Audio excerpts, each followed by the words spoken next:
This episode of Trifles is brought to you by the Baker Street Journal, the leading publication of Sherlock Holmes scholarship since 1946. Find them online at bakerstreetirregulars.com. Welcome to Trifles, a weekly podcast about the Sherlock Holmes stories. It is, of course, a trifle, but there is nothing so important as trifles. Yes, Boscombe Valley was mysterious, Shoscombe Place was old, and the lodge was hysterical, but there are so many other details to pick apart in the stories. Pray, be precise as to details. You know the plots, but what about the minutiae? Was Holmes more of a tea drinker or a coffee fancier? And what are all of the alcoholic drinks mentioned in the stories? You are very inquisitive, Mr. Holmes. It is my business to know what other people don't know. Scott Monty and Burt Wolder will have the answers to these questions and more in Trifles. The game's afoot.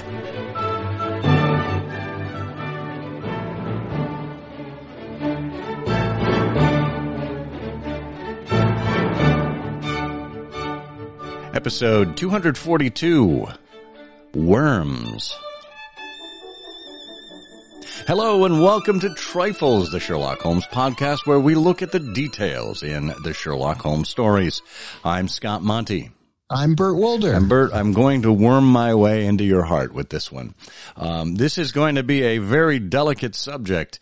I don't exactly know how we're going to approach it, but we promised the third week of every month we would talk about exotic animals in the canon, and this time the worm seems to have turned its way into our narrative.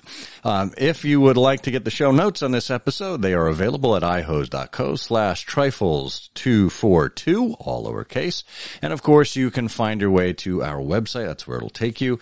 And leave a comment there. Get in touch with us if you'd like to email us. We are trifles@ihearofsherlock.com. And of course, we do appreciate your patronage. If you click on the Become a Patron button, for as little as $1 a month, you get some of the behind-the-scenes looks, additional content, sounds, sites, etc. And our eternal thanks for helping to make the show keep going. You're here. All right, we told you we'd be talking about worms in this episode, and you know, there really aren't that many worms in the canon to be talking about. So this will be, I think, one of our briefer episodes. That's where the round of applause goes up from our audience. But if we are going to start somewhere with a worm, I suppose we should start with the most famous one, as mentioned in the canon, and that is the remarkable worm unknown to science. Where do we come across a remarkable worm unknown to science? Oh, that's one of the wonderful. We should also point out that that was the investiture of the late Isaac Asimov in the Baker Street Irregulars. Yes. Which he always had something to say about at some of the dinners. But that is in The Problem of Thorbridge, and it's the reference to Isadora Persano and the remarkable worm unknown to science. And that's just led to a huge boatload of speculation over the years. Yeah, this is one of those unpublished cases. Watson mentions in the beginning of Thorbridge. He says a third case worthy of note is that of Isadora Persano, the well-known journalist and duelist who was found stark raving mad with a matchbox in front of him, which contained a remarkable worm said to be unknown to science.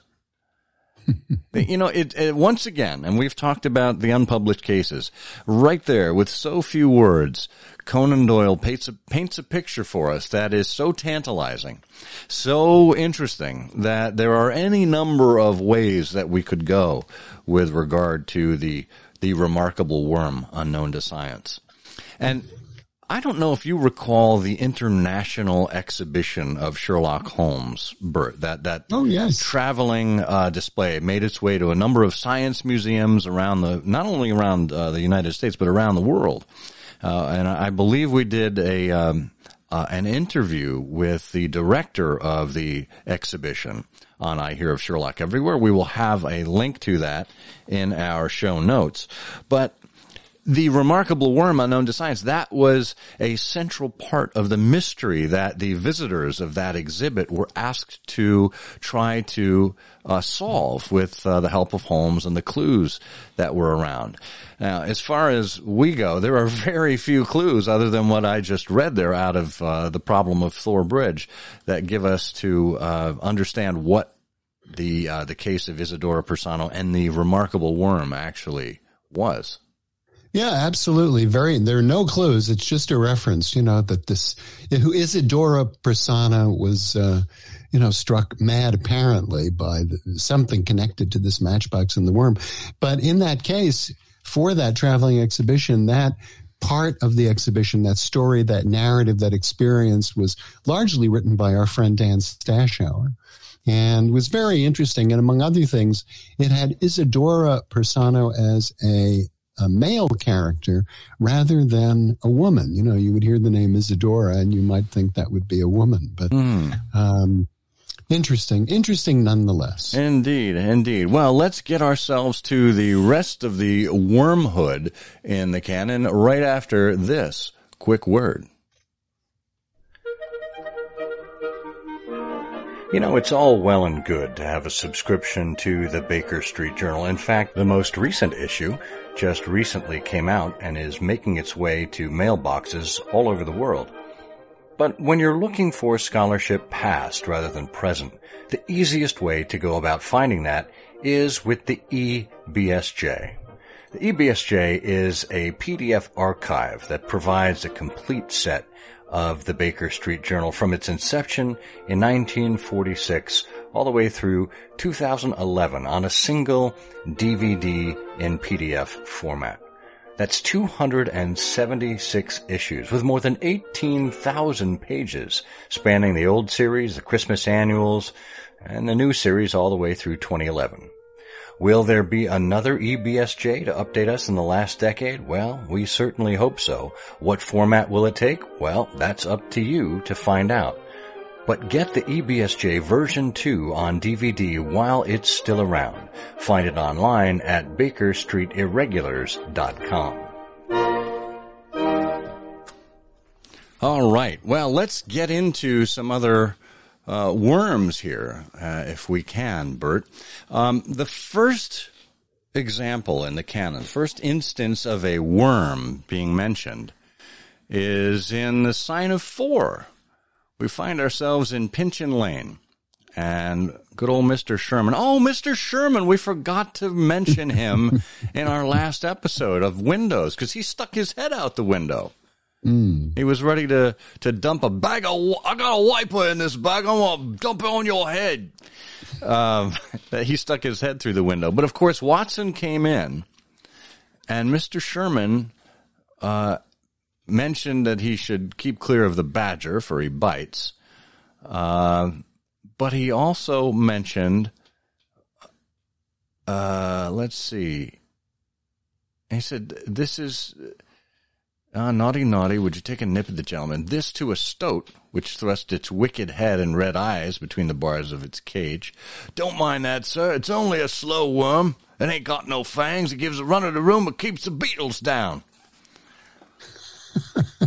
Now, he called the stoat a slow worm. But what is a slow worm, actually? Well, it's a good question. I imagine it's the opposite of a fast worm. Well, you could be right. I actually have.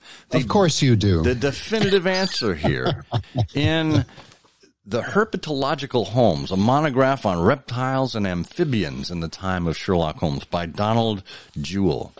And he mentions the slow worm, as mentioned in the Sign of Four, kept the beetles down. This is...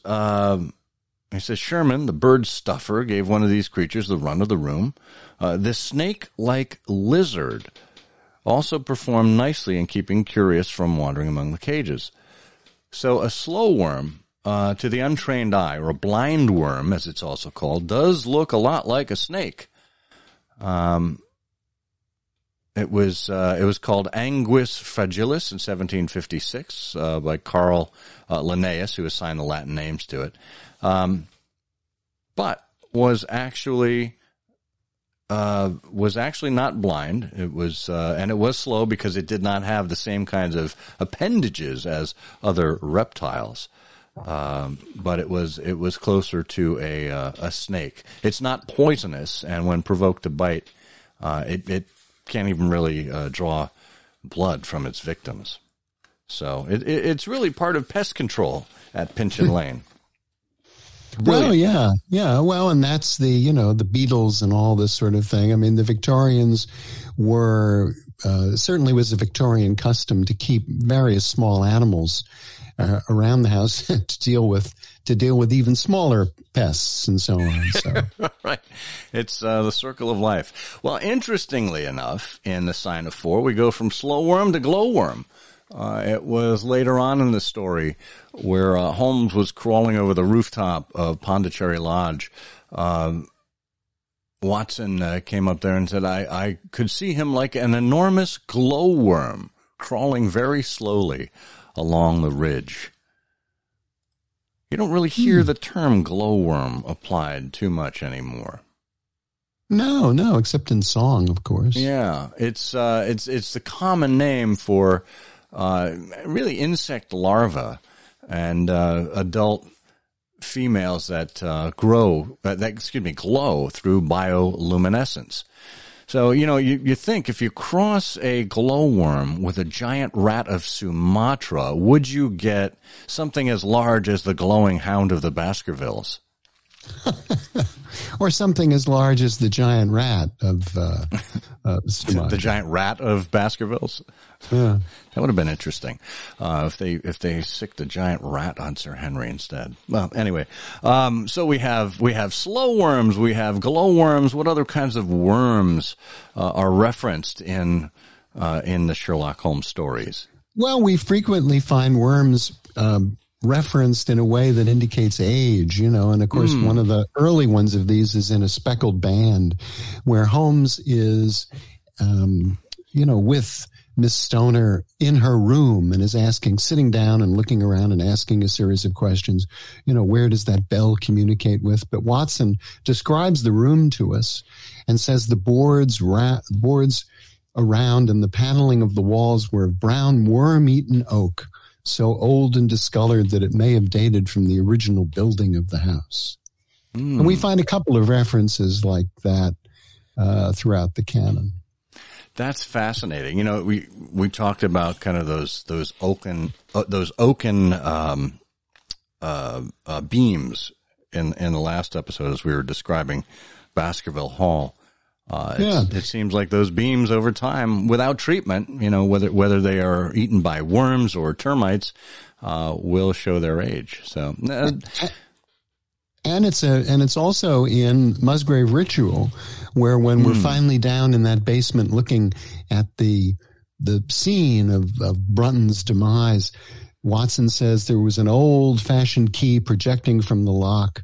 It was furred outside by a thick layer of dust, and damp and worms had eaten through the wood of the chest, such that a crop of livid fungi were growing on the inside of it. And then several discs of metal, old coins apparently, were scattered over the bottom of the box. And actually Holmes says that rather than Watson. Yeah, and that's fascinating because what it does show, as you mentioned, it shows age. It shows a process over time, and that in turn leads us to Mr. Melas in The Greek Interpreter, who was trading information with Paul Cratides in Greek because his captors had no way of discerning what was being said. And Melas said if he had more time, that he would have wormed the whole story out from under their noses. Right? So it's again a process over time because worms move very slowly. I thought that was a really interesting use of worm by Conan Doyle. Yes. Well, and then, of course, there's the early bird catching the worm, and that's a characteristic in Valley of Fear of Inspector MacDonald, who is the early bird. And, it's a lovely little touch. Mr. Mac. Yes. And that in turn led me to think of Macintosh apples, which, there were plenty of Macintosh apples that catch the worm as well. Well, let's leave it at this. This was a phrase that was mentioned in the Boscombe Valley mystery. And again, this is one of those tragic tales where there's not really a happy ending, so to speak. There's a lot of tragedy. And Holmes says, God help us, Holmes said after a long silence. Why does fate play such tricks with poor, helpless worms? Right. I never hear of such a case as this that I do not think of Baxter's words and say, there but for the grace of God goes Sherlock Holmes. And that is just a trifle. It is, of course, a trifle, but there is nothing so important as trifles. Please join us again next week for another installment of Trifles.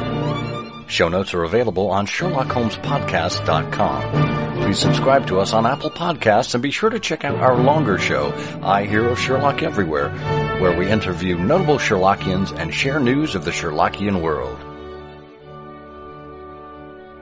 You've taken my breath away, Mr. Holmes. That was all I could discover, unfortunately. Another 5 minutes and I should have wormed out the whole story under their very noses.